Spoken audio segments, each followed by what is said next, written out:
Hello everyone, my name is Jayan and today we are the 4th of June and this will be the 85th video that I'm talking to my camera for 5 minutes straight. Sorry. Okay. Ooh. So today, as you can see on my face, I'm a little bit red. It's really hot in my room and outside. So let's just keep it quick. I don't have the will to do anything else today. I'm just dying of heat, drinking a lot of water, doing everything I can, but still I'm drowning in heat pretty much.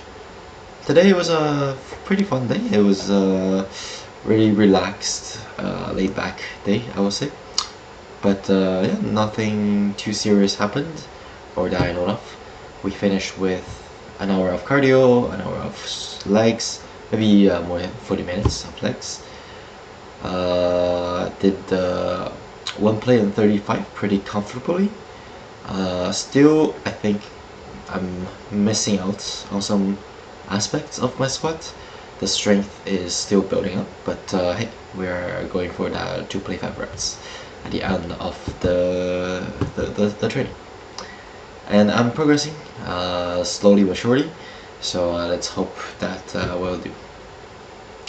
And yeah, let's go straight into today's scenario. So a neighbor and acquaintance, Priya, asks you to watch her dog for 3 days while she visits her family.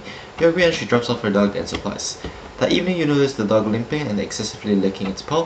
When you check it, you see a small open wound that looks like it hasn't been treated. You try calling Priya to ask about it, but she doesn't answer. The next day the limp worsens and you are torn. You're not a vet, but Priya doesn't leave any medical instruction or emergency contacts, just food and walking guidelines. You're worried about the dog, but you also know Priya can be sensitive and defensive when people question her care. You're unsure if acting on your own would overstep.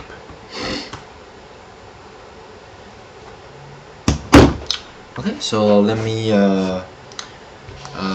review it for 30 seconds, and yeah, and after that we'll answer it.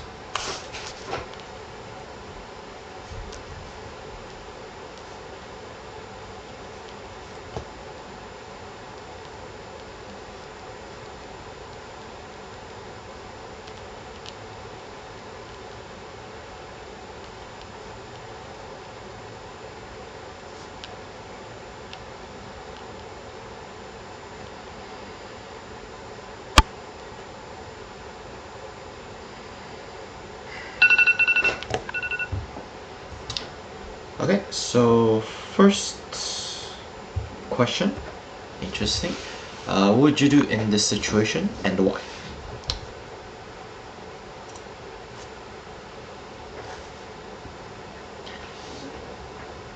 The first thing in this situation that I believe that I will do is to keep contacting the owner prior.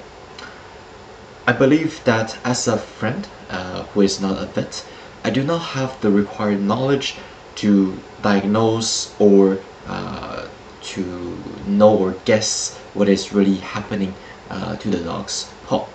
I will try to contact Priya via other methods.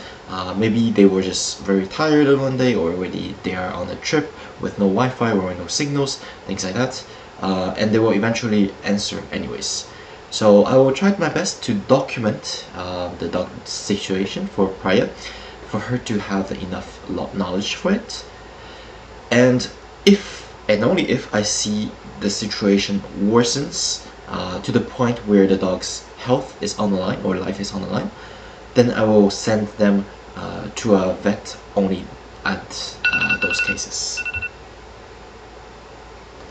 Alright. Second question, what if Priya later tells you she knew about the injury and was monitoring it, and becomes upset that you intervened without asking?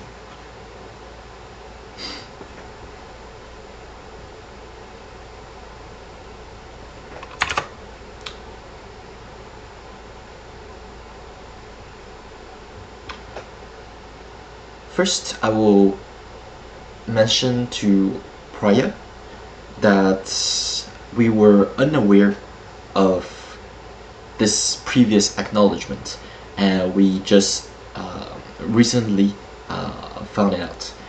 I will make sure that I apologize to her sincerely, because here I think we did not do something right, and although we start with a goodwill, it didn't fit it what Priya has planned clearly for her pet.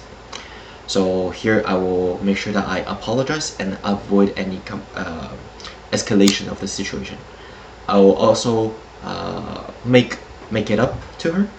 For example, I'll buy her, let's say, some dog food, toys, to really show my apology to her. And I'll promise her that next time I will 100% let her know about the situation before acting. Alright, so the last question, how would this affect your decision to help her again in the future? Knowing this, I think in the future I will be more vigilant about helping out my friend. So there can be, from this situation I can learn that there will be many complicated background story that I might not be aware of, and my action really has impact on someone else's plan for their pet or the treatment plan, etc.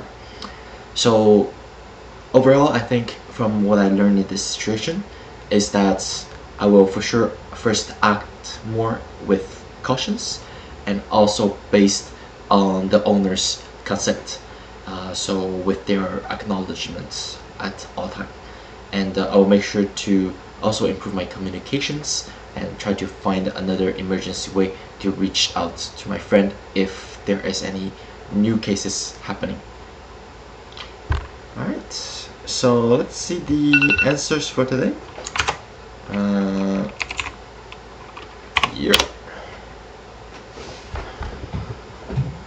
What would you do in this situation and why? I will prioritize the dog's health and take reasonable actions. Since I couldn't reach Priya and the dog's condition was worsening, I was talking about emergency and okay, okay, that's exactly what I said.